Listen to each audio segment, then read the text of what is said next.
and welcome to The Red Dirt. It is day one of the Monte Carlo Masters, and in this video I'm going to be breaking down every matchup from day 2 on and give my draw predictions as we fill out my bracket. A lot has already happened on day 1, a couple surprising upsets. Both Starboy Canadians lost in Chapo and Felix, but let's start this video by going through the first quarter. The Zverev Quarter, even though I'm technically calling this one the Stefanos Tsitsipas Quarter, because he's won Monte Carlo 3 out of the past 4 years. In 2021, he beat Andrei Rublev. In 2022, he took down Davidovich Fokina. And then last year, in 2024, he took down Casper Ruud in the finals. But let's start with Alexander Zverev. In the second round, Zverev will play Matteo Berrettini, who is red hot coming off a hard court season.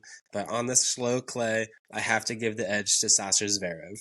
Even though he hasn't traditionally had the most success in Monte Carlo, I think that might be because his serve isn't as effective in these slower conditions. He doesn't get the free point or the head start in a lot of points because of how well he serves.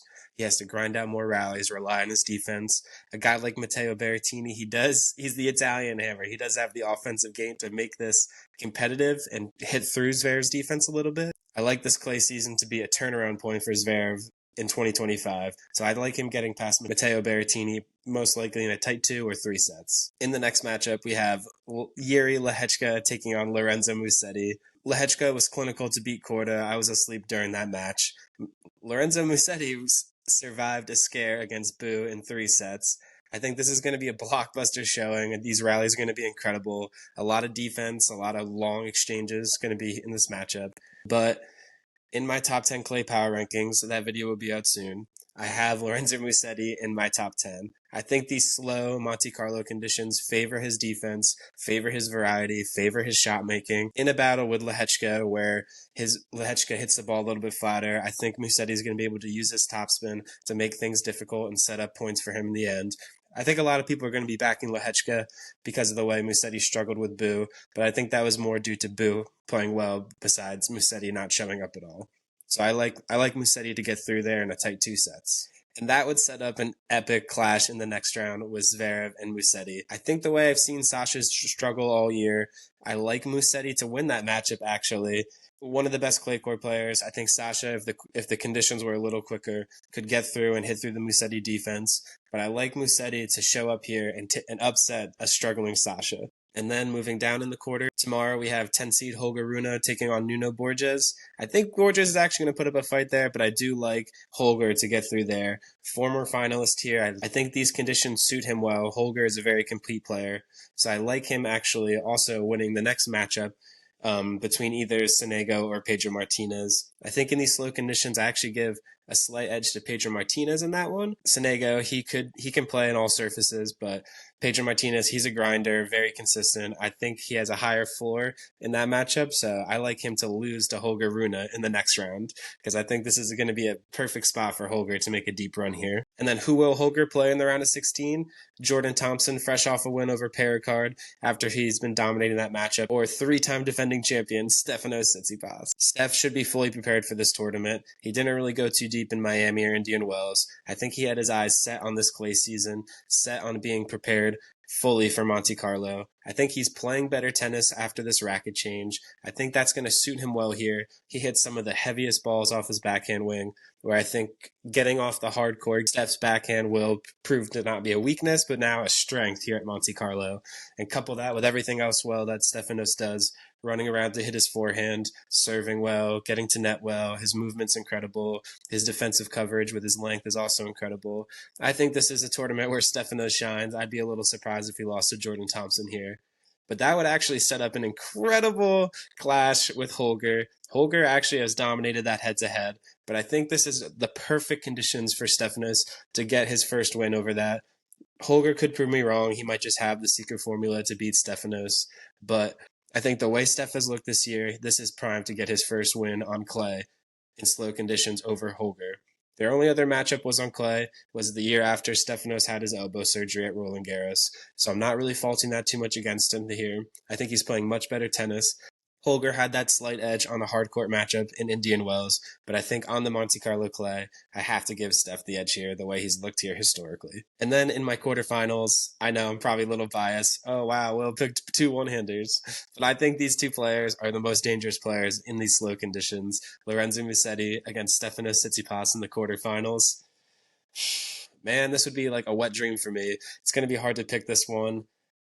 Honestly, it's who shows up that day, but I think I have to go with Stefanos here again. He has dominated the Musetti matchup. I think that's due to his ability to hit through his forehand. He serves a little bit better than Musetti. Musetti has the better slice. He has the better defense, more consistent with his topspin. But I'm not betting against Steph in Monte Carlo. I don't know if he's going to win this whole tournament, but I like him getting through this quarter and making the semifinals. And now let's go into the Djokovic Quarter. Djokovic gets Tabilo, who survived Stan Wawrinka in the first round. Even with Djokovic making a deep run in Miami and having a quick turnaround time to travel all the way to Monte Carlo, I think he's still going to be too much for Tabilo. I think Tabilo is lucky to get by an aging Stan Wawrinka in that first round, and that Djokovic is probably going to dice him up. Moving down in the quarter, we also have Grigor Dimitrov taking on Nicolas Jarry in the first round. Jarry has not been very impressive this year. I think Grigor takes that matchup and takes out the wild card Vacherat. I have not seen that matchup with Struff, but he absolutely dominated Struff 6-1, 6-2. So I need to go back and see what happened there because I was not familiar with this kid's game before I saw his name in the draw.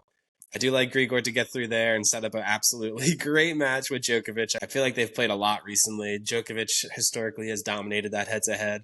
I think on the clay, Grigor can hold his own. It really depends on who's physically there. And I think Djokovic, unless he has tired legs from the quick travel time, I think he gets by Grigor probably in like a close 3 sets. And then moving down in the draw, number 9 seed Daniil Medvedev. He's going to play Alex Muller in the second round. Very interesting matchup. Muller had a lot of success on the South American clay. I don't know if I want to back Medvedev here in these super slow Monte Carlo conditions. I think he's going to struggle, but I do like Daniil to surprise everyone and get by Muller if that is the matchup. Tomorrow we have one of the best first round matchups. Sebastian Baez takes on Thomas Mahach. I think that's going to be one of the best watches of the first round. Those rallies are going to be like 30 shots plus. Baez traditionally has success more on the South American clay. Mahak has the shot making, the movement, the defense. I don't know how he is physically. That's always a concern. His shorts riding too high is always a concern. I think this is going to probably be a very close match. Honestly, it's whoever shows up best this day. I think Baez has the consistency on defense to lure Mahach into taking more risk and potentially those not paying off. So I'm actually going to pick Baez over Mahach and set up a very intense match with Alex de Minaur. De Minaur, he had a little success here last year. I think he would probably be a little too much for Baez with his speed, with his defense. Even though his style doesn't always transition naturally to the clay, I think Demon's intangibles, he's going to be a little too much for Baez here. And in the round of 16, I am going to go with Demon to beat Medvedev. I think Medvedev, he's been struggling all year. He's not playing his best tennis. This is not the tournament for him to regain form and confidence. I think that's a tough matchup for Medvedev against Demon. And I like Demon to make the quarterfinals here against Novak Djokovic. And in this quarterfinal matchup, a lot is going to depend on how Djokovic is physically, how much he is valuing this Masters 1000. I think he went all out to try to win Miami.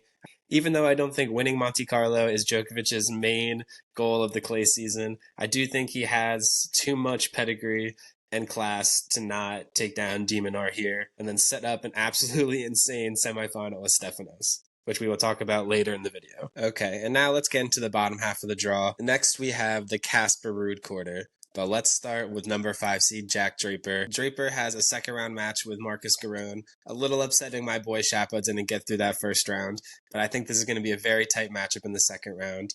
Draper, he's playing the best tennis of his career, but clay is not the surface where he's had the most success traditionally. I think people might be down on Draper in this matchup, probably because he's British, but his tennis style translates to the clay. I think with his athleticism, his defense holds up on the clay. His ability to loop and hit heavy topspin on his forehand also is going to be very effective in these conditions. I like him getting by Giron. And then moving down in the draw, tomorrow we have Thomas Echeverry against Mute. That is going to be a complete toss-up. I actually might go Mute because Echeverry has not looked strong this year, and Mute, with his variety and his shot making, I think actually has an edge in these slower conditions against Thomas Echeverry. And then for who Mute will face in the next round, I think in these conditions, I like Fokina to outlast him here in the third. I could be dead wrong. This could be Shelton, but for the purposes of this video, I'm going to lean Fokina. I think it's going to be close, but Fokina is a former finalist here. I think he gets by Shohan. I think he gets by Mute. And then I think he sets up a great round of 16 match with Jack Draper, where I said before people might have their doubts about Draper on clay. I think that's going to be a very 50-50 matchup. But I'm actually going to take a risk here. He could lose to Show in round one, but I'm going to say Fokina beats Draper in the round of 16 and goes to the quarterfinals. And then moving down in the draw, we have Tiafoe versus Kecmanovic. I'm not even sure if Tiafoe is going to be playing this tournament. He's traveling from the Houston final, so he could very well drop out. Definitely going to go Mir over the Tiafoe slot, whoever plays there. And then tomorrow we have a very good, what should be a very interesting watch with Ugo Humbert versus Alexei Popyrin. Popyrin has not had the best year, but his style and his game does translate well to the clay. He's a Muratoglu product. Obviously, he knows how to play on the clay. I'm actually going to pick him in a buy low spot to beat Ugo Humbert, who traditionally likes the indoors, likes the quicker conditions. On the slow clay, he doesn't get the advantage he usually has with his lefty serving. So I actually think Popyrin gets by him tomorrow in the first round. And in that second round matchup, I think that's going to be an absolute toss-up. Miomir Kecmanovic versus Popyrin. That's going to be a tough one to choose also. I think it's whoever shows up better that day, but I'm going to take a chance on Alexei Popyrin. He's a top 30 player. He hasn't had the best year. I think this is a good spot for him to rebound this season. I think honestly it's a 50-50 matchup, but I'm just going to pick Popyrin. And then tomorrow we have in the first round matchup, we have RBA versus Nakashima. I think you gotta edge the veteran there just with his consistency. Nakashima not gonna have the free points on serve. So I like going RBA in that matchup. But I think Casper Ruud in the second round is gonna be too much for either of them. Ruud loves these slow conditions. Finalist here last year. I think he gets by either of those. I think he also beats Popyrin or Kecmanovic in the round of 16 and makes the quarterfinals. We're at Casper's favorite time of the season. He has prioritized the clay season. This is where he finds his best form. I think he has a favorable draw here. I think this is a spot where Casper has a really good chance to defend a lot of those finals points from last year and make the quarterfinals where he would play Davidovich Fokina in my bracket. I think with Casper's consistency in that matchup, Fokina definitely has the talent to beat him. That's probably going to go 3 sets. But I think Casper is just the safer option in that matchup, and I'm going to have him winning this quarter and making the semifinals. As for who he will play in the semifinals, let's get into the last quarter, the Carlitos Alcaraz Quarter.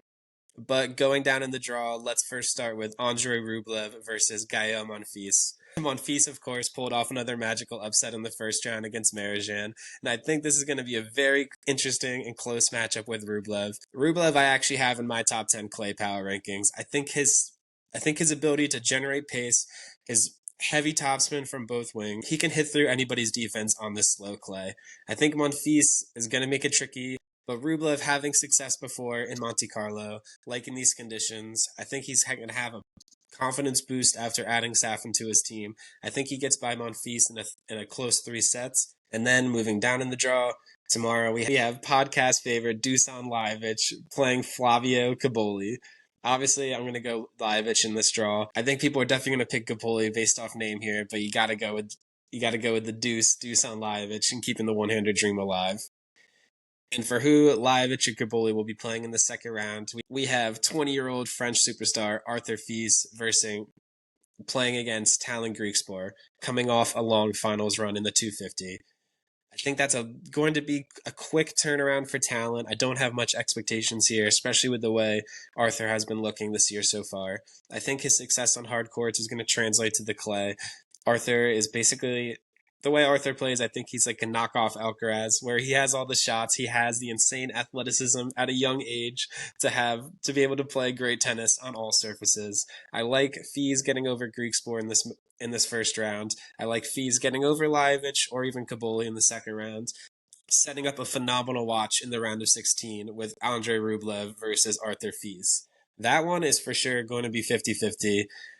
I think a lot of people are going to be hot on Feast if that matchup comes because of all of his previous success, because everyone has worries about Rublev mentally. But on this clay, on the Monte Carlo clay, I think I'm actually going to pick Andre to turn his season around, get the confidence boost, and beat Arthur and make the quarterfinals here. From a tennis perspective, I think Rublev's floor and his ability to produce less errors is going to be the difference here. Arthur has Showtime tennis, but he plays with a lot of risk. And when you play with a lot of risk, sometimes if you play a good opponent, that's going to lead to a lot of errors. So I actually like Rublev making the quarterfinals here over Arthur. I think Arthur is going to be a trendy pick there if we ever get that matchup, but I'm going to go Rublev in my bracket. And then let's move into the final part, the final bottom section of our bracket, where we've already seen some chaos unfold already. Felix Auger-Aliassime lost to Danny Altmaier in 2 sets in the first round. And Richard Gasquet turns back the clock, outlasts Arnaldi in an epic three-set match. I was able to watch that yesterday. That was quite the watch. Gasquet, I think this is going to be his last year before he retires, so he's going out with a bang. He has Danny Altmaier, a battle of the one-handers. This probably goes 3 sets. I don't want to discount some Gasquet magic here. I think for fun, I'm not going to bet this one, but I think for fun, I got to go for Gasquet to make a little moment here, set up a third round match with potentially Alcaraz. I'd be very surprised if Cerundolo doesn't beat Fognini here and set up a very interesting clash in the second round with Carlitos Alcaraz, the 2 seed. Carlos did not play Monte Carlo last year due to his forearm injury, so a lot is unknown how he likes these slower conditions here. I think Dolo might be a trendy upset pick the way people have been doubting Alcaraz's form. That loss to Goffin was definitely concerning, but I think, similar to Zverev, Alcaraz loves the clay. This is going to be a perfect changing of the mindset due to the changing surfaces, and I think Alcaraz starts to refine some form going into some of his favorite tournaments of the year in Barcelona and Madrid. So I think Monte Carlo, I don't expect big things here from Alcaraz. I think he's going to use this more as a warm-up, but I think he does get by Cerundolo in the second round. And I think he's very, very excited to see Gasquet in the third round because I would be very shocked unless Gasquet absolutely brings back the clock and channels all of the one-hander powers. I think Carlitos gets by Gasquet in round 3 and then has a very interesting matchup with Andre Rublev in the quarterfinals, where I am actually going to pick Andre Rublev to upset Carlitos in the quarterfinals and steal this quarter. Like I said, Alcaraz probably has his mind already on Barcelona and Madrid. I think these slow conditions in Monte Carlo are really going to test his patience. Rublev has the ability to generate pace on both wings and make Carlos play a lot of defense here, and then limit Carlos's ability to come to net and finish points.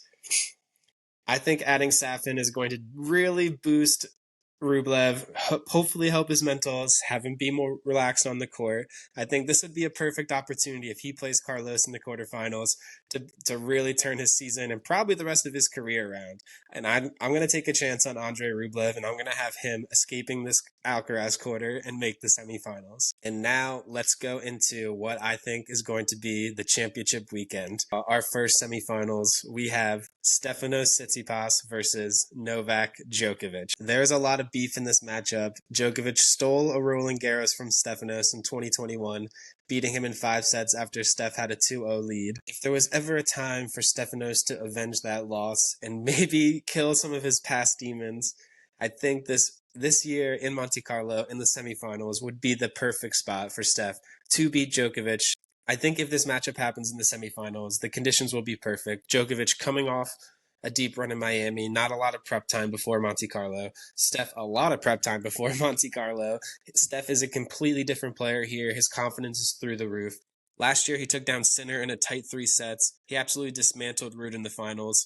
He shows why he was a former top 10 player in Monte Carlo every year. I don't think just because he won it 3 of the past 4 years is a fluke. I think this is where he plays his best tennis, has the most confidence. Not the easiest draw from Stefanos. I like Djokovic. I think Djokovic making the semifinals, depending on the physicals, is more likely due to his draw. But if this matchup happens, I think it's because Stefanos is playing incredible tennis, and I like Steph to make the finals here in Monte Carlo yet again. And then for the other semifinal matchup, we have last year's finalist Casper Ruud taking on Andre Rublev. A lot of people are going to have Alcaraz. I'm going Rublev. And I'm actually going to go with Andrei Rublev to beat Casper Ruud in the semifinals in a close 3 sets. Rublev leads this head-to-head. I think he's a lot better on clay than people might give him credit for. I don't think it's going to be a repeat of last year's finals. I think Rublev, adding Murat Safin, having confidence, he can easily lose in the second round. I think Rublev has the ability to put it all together, to be confident, and to make a deep run here. I think if he gets by Alcaraz, he follows it up, takes down Casper Ruud, and then sets up a great final with Stefanos Tsitsipas. And man, this one is going to be a hard one for me to not pick Stefanos here. Obviously, he has the 3 titles. He's never lost a final here in Monte Carlo. When he gets here, he's usually money. But I'm actually going to shock the world. I'm going to go against my one-handers, and I'm going to pick Andrei Rublev to win Monte Carlo, upset the 3-time champion Stefanos, give him his first loss in the finals. I think if Rublev is playing the type of tennis where he takes down Alcaraz, takes down Casper Ruud, and makes the finals here, he is going to be brimming with confidence. Rublev has won this tournament before. He won in 2023, taking down Holger Rune in tight 3 sets. And I think he will have confidence in this matchup with Stefanos if they meet each other in the finals. And I'm gonna predict that Rublev wins Monte Carlo in an epic 3 sets over Tsitsipas. Obviously, all my predictions are probably going to be wrong. He'll probably lose in the first round. Steph will lose to Holger Rune. But I think we're in for a very great week of tennis here in Monte Carlo. It's a very condensed Masters, so it's going to be a lot of tennis, a lot of rapid fire. So if you guys don't want to miss out on any Monte Carlo content coming out from us at the Double Fault Pod, make sure you guys subscribe and let's go enjoy some tennis.